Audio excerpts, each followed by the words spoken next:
सुनिए जी, बरसात शुरू हो गई। कभी भी बारिश हो सकती है। घर की छत तो आप जानते ही है ना, पानी आता है। कुछ कीजिए ना। हाँ प्रिया, मैं कुछ करता हूँ। फैक्ट्री जाकर देखता हूँ, वो लोग अगर कुछ मदद करेंगे तो मैं घर की छत ठीक करवा दूंगा। ठीक है। शिवा फैक्ट्री की तरफ चल देता है और वहाँ पहुँचकर फैक्ट्री के मालिक से कहता है, मालिक, बरसात शुरू होने को है, घर की मरम्मत करवानी है। अगर समय पे नहीं करवाई तो मुसीबत बढ़ जाएगी। देखो शिवा, तुम तो जानते ही हो कि फैक्ट्री घाटे में जा रही है। हमारा कागज का कारोबार था, पर बरसात की वजह से बिल्कुल ठप पड़ गया है। इसलिए हमें ये फैक्ट्री बंद करनी होगी। पर मालिक, मैं तो आपसे एडवांस लेने के इरादे से आया था। उल्टा आप तो मुझसे मेरा रोजगार भी छीन रहे हो।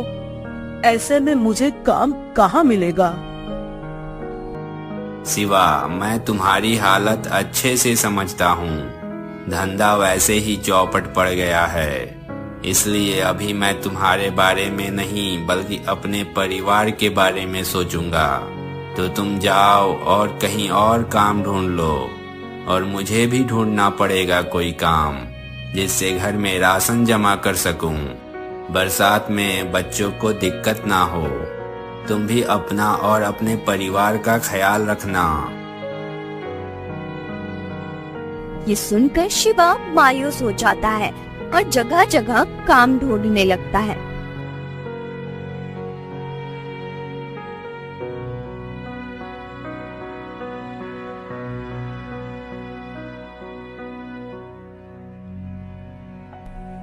सुबह से रात हो गई। जया को बोलकर आया था कि छत का इंतजाम कर दूंगा, पर यहाँ तो नौकरी भी चली गई।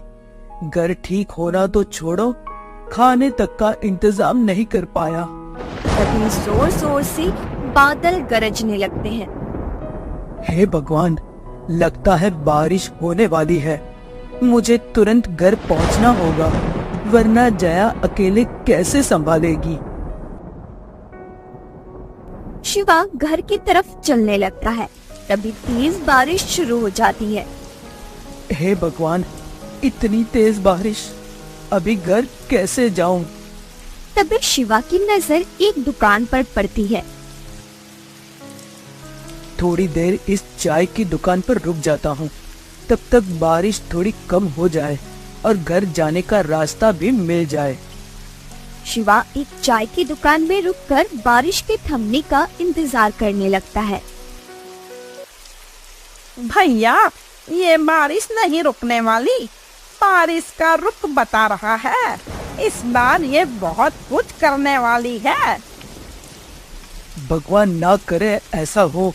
शुभ शुभ बोलो भाई। अब मेरे शुभ अशुभ से क्या ही होगा भाई। हर जगह एक ही खबर छाई हुई है कि इस बार बाढ़ आने का खतरा है। इसलिए धीरे धीरे गांव के लोग अपने अपने रिश्तेदारों के घर रहने जा रहे हैं। क्या तुम सच कह रहे हो? क्या सच में बाढ़ आ सकती है? हाँ भाई, कल सुबह ही मैं भी अपनी पत्नी और माँ को लेकर अपने ससुराल जा रहा हूँ। वो सुनकर शिवा डर जाता है। हे भगवान, अब क्या होगा? अगर सच में बाढ़ आ गई तो? नहीं नहीं, ये बारिश रुके या ना रुके, मुझे तुरंत घर पहुंचना होगा। ये लो भाई, चाय पी लो। नहीं भाई, धन्यवाद, मैं अपने घर जा रहा हूँ। अरे पर इतनी तेज बारिश में तुम्हारी जान को खतरा हो सकता है। अरे भाई सुनो तो। शिवा बिना जवाब दिए तेज बारिश में घर की तरफ चलने लगता है।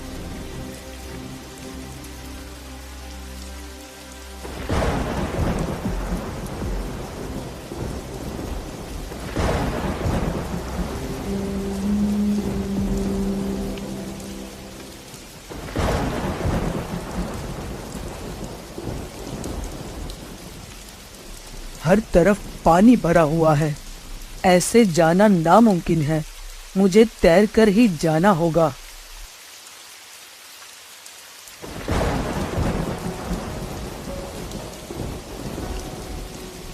शिवा गहरे पानी में तैरने लगता है और बड़ी मुश्किल से अपने घर पहुंचता है।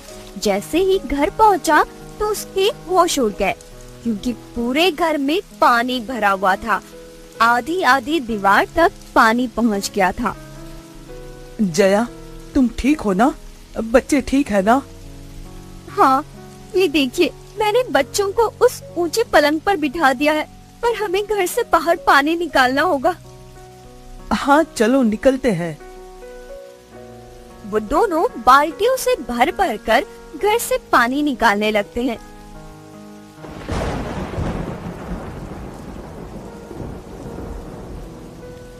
ये क्या जी, जितना पानी हम निकाल रहे हैं उतनी ही देर में उससे भी डबल पानी भर रहा है। ऐसे तो हम लोग डूब जाएंगे। पिताजी, माँ जी, मुझे बहुत डर लग रहा है। इस पानी को रोकिए ना, वरना मैं डूब जाऊंगी। बेटी, घबराओ नहीं, बस अभी निकल जाएगा पानी। आप तो कह रहे थे जी कि छत ठीक करवाने का इंतजाम करने जा रहा हूँ। क्या हुआ? कुछ हुआ इंतजाम? नहीं, उल्टा नौकरी भी चली गई। दिन भर काम ढूंढा, कुछ नहीं मिला। हे भगवान, अब क्या होगा हमारा? इस घर का तो एक मिनट का भी भरोसा नहीं है, कब गिर जाए। ऐसे में कहाँ जाएंगे हम बच्चों को लेकर? तो चिंता ना कर, भगवान है ना, वो जरूर कुछ न कुछ करेंगे। ऐसे तन्हा नहीं छोड़ेंगे हमें। घंटों वो दोनों घर से पानी निकालते रहते हैं। रात की किसी पहर बारिश बंद हुई। माँ, बहुत जोरों की भूख लगी है, कुछ खाने को दो ना। हाँ माँ, मुझे भी भूख लगी है। हाँ, अभी लाती हूँ। जया बाहर आकर शिव से कहती है, सुनिए जी, बारिश में खाने पीने का सारा सामान बह गया। बच्चों को भूख लगी है, उन्हें खाने को क्या दूं? हे भगवान, ये कैसी परीक्षा ले रहे हो? तुम बच्चों को संभालो, मैं कुछ इंतजाम करने जाता हूँ। शिवा फिर से काम की तलाश में निकल जाता है और थोड़ा बहुत खाने का इंतजाम करके आता है। दिन ऐसे ही बीत रहे थे। रोज रोज बरसात में शिवा और जया को घर का पानी निकालना पड़ता है। एक दिन वो सब घर के बाहर खड़े थे। ऐसे कब तक चलेगा जी? घर में पानी भरकर खोखला हो गया है। अब कर भी क्या सकते हैं? कोई और रास्ता भी तो नहीं है। तभी तेज तूफान आया और तेज बारिश शुरू हो गई और शिवा का पूरा घर ढह गया। ये क्या हो गया? हमारी आखिरी उम्मीद भी खत्म हो गई, हमारा घर भी टूट गया। अरे शुक्र बनाओ कि घर ही टूटा है, बच्चे और हम दोनों बाहर ही हैं, वरना क्या होता। पर अब ऐसे में हम बच्चों को लेकर कहाँ जाएंगे? बच्चे बारिश में भीगकर बीमार हो जाएंगे। अभी तो आज रात कहीं सर छुपाने की जगह मिल जाए, कल का कल देखेंगे। हाँ, वो हमारे पड़ोसी है ना, कैलाश भैया, आपके जिगरी दोस्त, उन्हीं के यहाँ चलते हैं। तुम सही कह रही हो, कैलाश हमारी मदद जरूर करेगा। दोस्ती किस काम आएगी आखिर?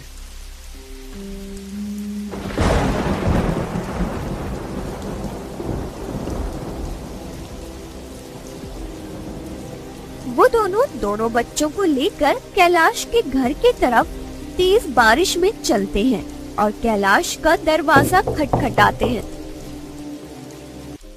इतनी तेज बारिश में इतनी रात को कौन दरवाजा बजा रहा है?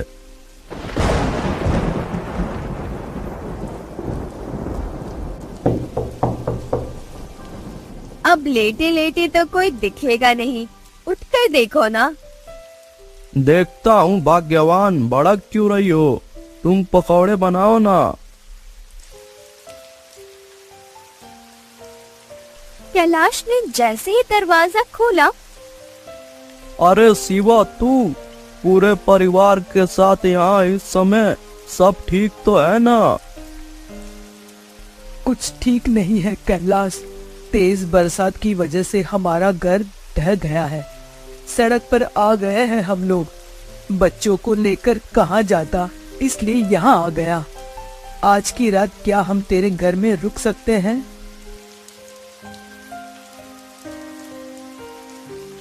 देख भाई शिवा, दोस्ती यारी अपनी जगह ठीक है। मैं तुझे रख भी लूं, पर तेरी भाभी कभी नहीं मानेंगी। और वैसे पूरा परिवार एक साथ, माफ करना भाई, मैं नहीं रख सकता। तू कैसी बात कर रहा है कैलाश? मैंने भी हमेशा तेरे अच्छे बुरे वक्त में तेरा साथ दिया है, और आज जब मुझ पर मुसीबत आई तो तू मुंह फेर रहा है। ऐसा मत कर मेरे भाई। एक ही रात की तो बात है, बच्चे बीमार हो जाएंगे। मैं सब समझता हूँ शिवा, पर मैं नहीं रख सकता। अभी तुम कोई और जगह तलाश कर लो। पर मेरी बात तो। कैलाश शिवा के मुंह पर दरवाजा बंद कर देता है। ये लो पकौड़े खाओ। कौन था दरवाजे पर? शिवा और उसका पूरा परिवार था। उसका घर टूट गया है, इसलिए यहाँ रुकने को आया था। मैंने बाहर का रास्ता दिखा दिया। पर शिवा तो आपका सबसे पक्का दोस्त है। उसने कितनी बार हमारी मदद की है, फिर भी आपने उन्हें भगा दिया, क्यों? अरे भाग्यवान, मैंने कोई धर्मशाला थोड़ी खोल रखी है जो किसी को भी रख लूं। और रही बात दोस्ती की, तो मैं तब तक दोस्ती रखता हूँ जब तक सामने वाले से फायदा हो।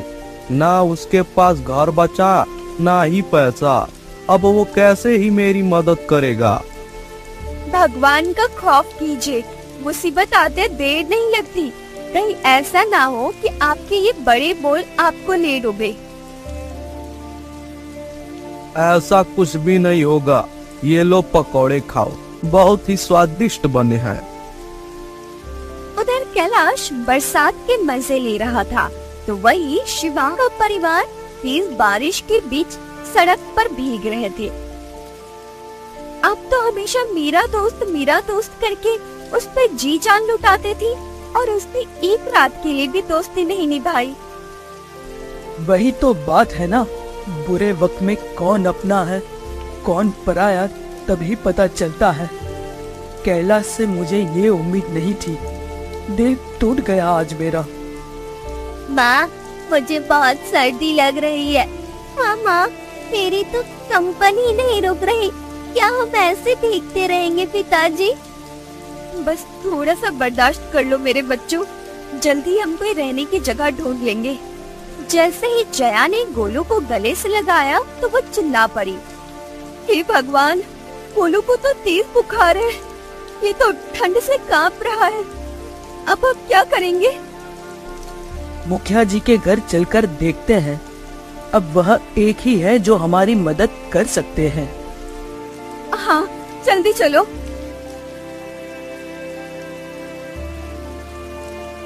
जैसे तैसे वो बारिश से बचते हुए मुखिया जी के घर पहुंचते हैं।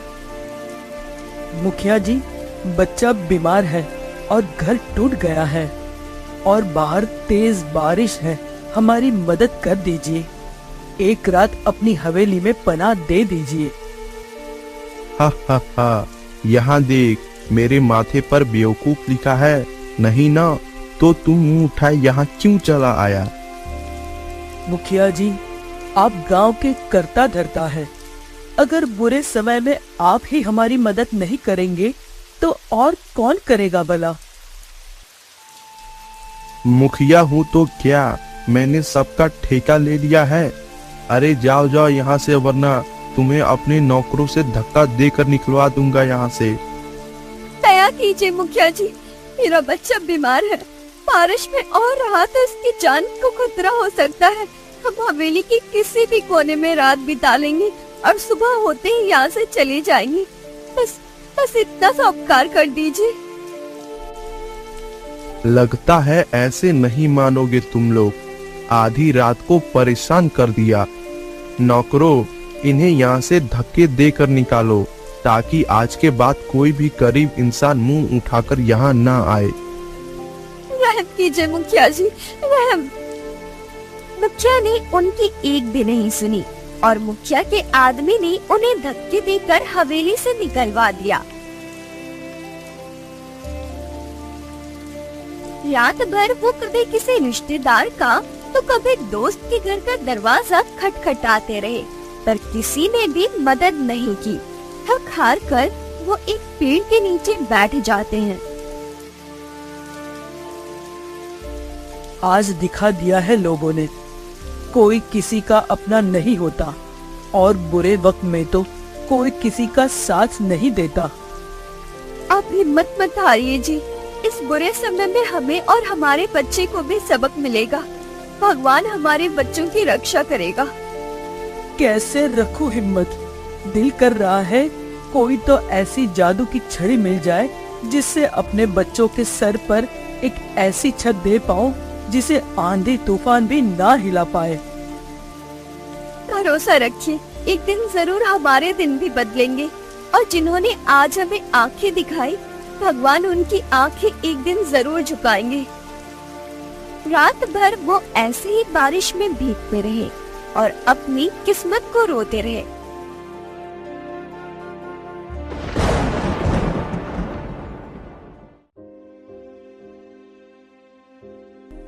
तुम यही पेड़ के नीचे बच्चों के साथ रहना, मैं कुछ खाने पीने का इंतजाम करके आता हूँ। ठीक है, पर जल्दी आइएगा।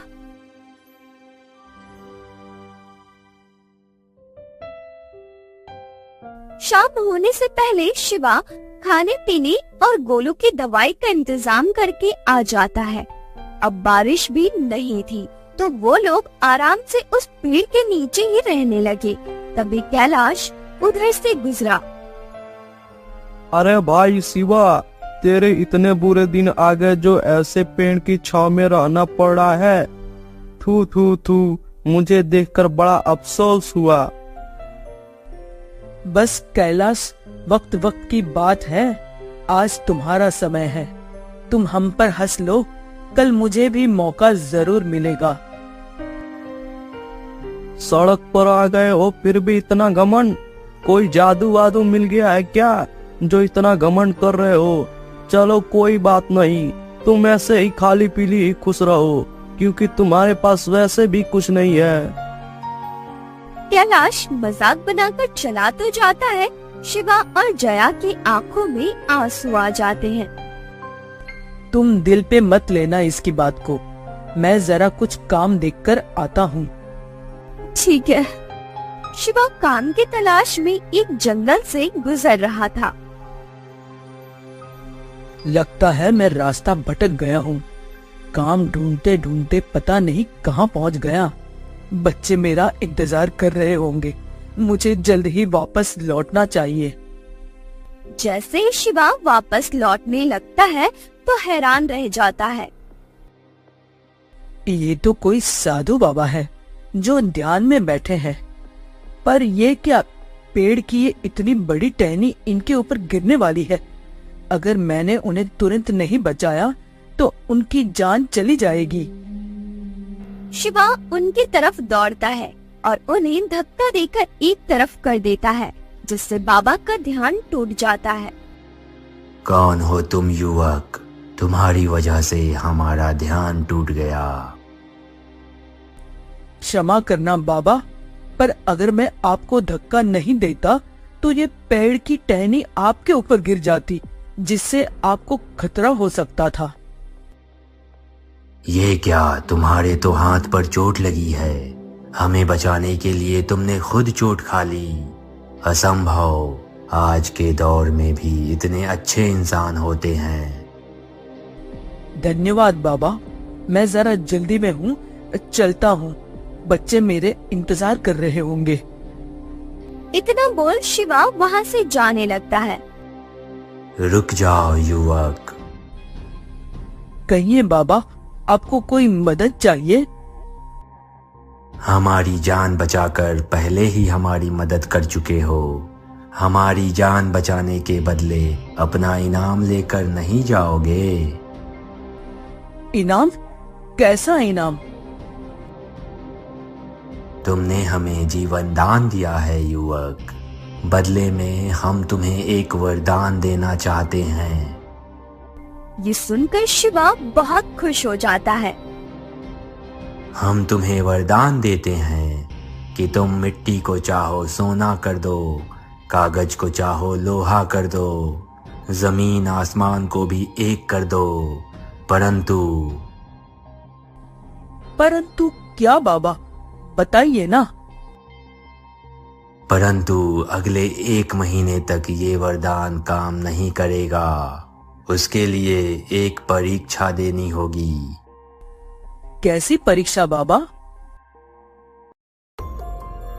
तुम्हें अगले 1 महीने तक ऐसे ही उसी पेड़ के नीचे जिंदगी बितानी होगी।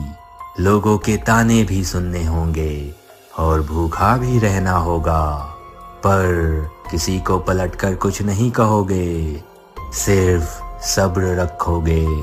अगर सब्र टूटा तो ये वरदान भी टूट जाएगा और ये काम नहीं करेगा। और एक बात, जब सब बदल जाएगा तब तुम्हें अपना दिल दरिया रखना होगा, क्योंकि अगर तुम्हारा दिल तंग हुआ तो भी ये वरदान टूट जाएगा। मैं सब समझ गया बाबा। मैं आपकी परीक्षा में खरा उतरूंगा। धन्यवाद बाबा। शिवा वहाँ से चला जाता है। ये वही है, एकदम पाक रूह। इसका मैंने इम्तिहान लिया और ये उसमें सफल हो गया। अब इसकी बारी जिंदगी में सफल होने की है।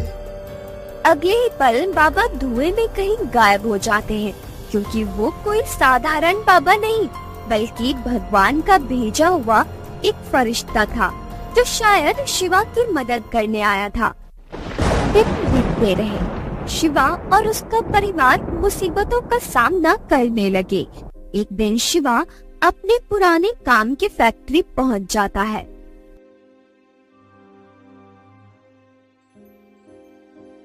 अरे शिवा, तुम यहाँ कैसे आना हुआ? देखो, अगर तुम काम की तलाश में आए हो तो लौट जाओ। मेरे पास कोई काम वाम नहीं है तुम्हारे लिए। अरे नहीं मालिक, मुझे काम नहीं चाहिए। मैं तो आपसे ये कागज लेने आया था। क्या मैं इनमें से थोड़े कागज ले सकता हूँ? वैसे मैंने सुना है तुम्हारे बारे में, पेड़ के नीचे जीवन बिता रहे हो। शायद इसी वजह से दिमाग पे गहरा असर पड़ा है, जो बरसात में कागज लेने की बात कर रहे हो। नहीं मालिक, ऐसी बात नहीं है। बस मुझे कागज दे दीजिए, मुझे इनकी जरूरत है। ठीक है, ले जाओ। वैसे भी अब ये किसी काम के नहीं हैं। धन्यवाद मालिक। शिवा फैक्ट्री से ढेर सारा कागज लेकर अपनी पत्नी के पास पहुंचता है। ये क्या, इतने सारे कागज, इनका क्या करना है आपको? मैं इनका घर बनाऊंगा, एक खूबसूरत सा घर। क्या बहकी बहकी बातें कर रहे हैं? सीमेंट ईंट का घर तो रुका नहीं, कागज का घर क्या खाक रुकेगा? उसकी तुम फिक्र मत करो, मेरा दिल कहता है ये जरूर रुकेगा। अरे पर सुनिए तो। तुम चलो मेरे साथ। राम जाने क्या चल रहा है इनके दिमाग में। शिवा अपनी बीवी को लेकर अपने उस टूटे हुए घर के पास आता है। हम यहाँ कागज का घर बनाएंगे, एक खूबसूरत सा घर। क्या कागज का घर? ये आप क्या कह रहे हैं? कागज का घर भला बरसात में कैसे टिकेगा? लोग हंसेंगे जी हम पर। अगर तुम्हें मुझ पर और मेरे यकीन पर भरोसा है तो जैसा मैं कहता हूँ वैसा करो। इस जगह को साफ करने में और कागज का घर बनाने में मेरी मदद करो। ठीक है, आप जैसा ठीक समझे। वो दोनों मिलकर काम करने लगते हैं और कागज का घर बनाने लगते हैं। ये देख गांव के सारे लोग, कैलाश और मुखिया भी वहाँ इकट्ठा हो जाते हैं। भाई शिवा, माना कि तेरे बुरे दिन चल रहे हैं, पर उसमें ऐसा पागलपन करने का क्या फायदा। हाँ कैलाश बिल्कुल सही कह रहा है। अरे तेरा सीमेंट मिट्टी का घर तो रुका नहीं, ये कागज का क्या टिकेगा। वही तो मैं भी कह रहा हूँ, बेचारे को दिमाग की इलाज की जरूरत है। अरे कोई इस पागल आदमी को निकालो यहाँ से। छोटा बच्चा है जो कागज का घर बना रहा है। बचपन में कागज की नाव बनाते थे, शायद वो नहीं बन पाया होगा, वही शौक पूरा कर रहा है। हा हा हा, एकदम सही कहा भाई। ये सुनकर गांव के सारे लोग शिवा और उसकी पत्नी पर हंसने लगते हैं और जया को बहुत गुस्सा आ जाता है। वो उनको जवाब देने जाने लगती है। तभी तुम उन्हें कुछ भी नहीं कहोगी, कोई जवाब नहीं दोगी, क्योंकि अगर हमने सब्र नहीं किया तो हम जो चाहते हैं वो कभी नहीं होगा और हमारी सारी मेहनत बेकार जाएगी। लेकिन ये लोग हमारा मजाक उड़ा रहे हैं जी, और आप ये सब क्या सब्र का बोल रहे हो? मुझे कुछ समझ नहीं आ रहा।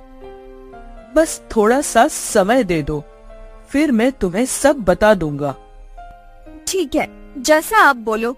भगवान करे बस किसी तरह इन लोगों का मुंह बंद हो जाए। सारे लोग उनका मजाक उड़ाते रहे, पर वो चुप रहे। ऐसे ही कई दिन लगातार काम करने से शिवा ने एक शानदार सा कागज का बंगला तैयार किया। वो इतना खूबसूरत था जिसे देख सबके होश उड़ गए। ये बंगला कितना खूबसूरत है जी, इसके बराबर में अपना घर तो चिड़ियाघर लग रहा है। मुखिया जी की हवेली भी इसके सामने फीकी है। अरे है तो कागज का ही, एक बारिश होने दो, फिर देखना कहाँ जाएगा ये दारोदार। शिवा अपनी पत्नी को सब सच बता देता है। मुझे बाबा ने वरदान दिया था कि तेरे घर छूने से कागज भी लोहा हो जाए। अब मैं इसको छू कर देखता हूँ कि सच होता है कि नहीं। शिवा ने अपने हाथों से दीवार को छुआ और बोला, हे भगवान, ये कागज का घर लोहे का हो जाए। आंधी, बाढ़, आग और तूफान भी इसका कुछ ना बिगाड़ पाए। तुरंत ही एक बिजली सी कड़की और वो कागज का घर लोहे से भी मजबूत हो गया। ये तो सच में कमाल हो गया जी। हे भगवान, तेरा लाख लाख शुक्र है कि अब हमारे बच्चों को बारिश पर नहीं रहना पड़ेगा। उनके सर पे भी अब एक छत होगी, वो छत जिसके गिरने का कभी डर नहीं होगा। वो दोनों इस बात की खुशियाँ मना रहे थे, तभी तेज तूफान, आंधी और बारिश शुरू हो गई। बाढ़ का कहर हर तरफ बरसने लगा।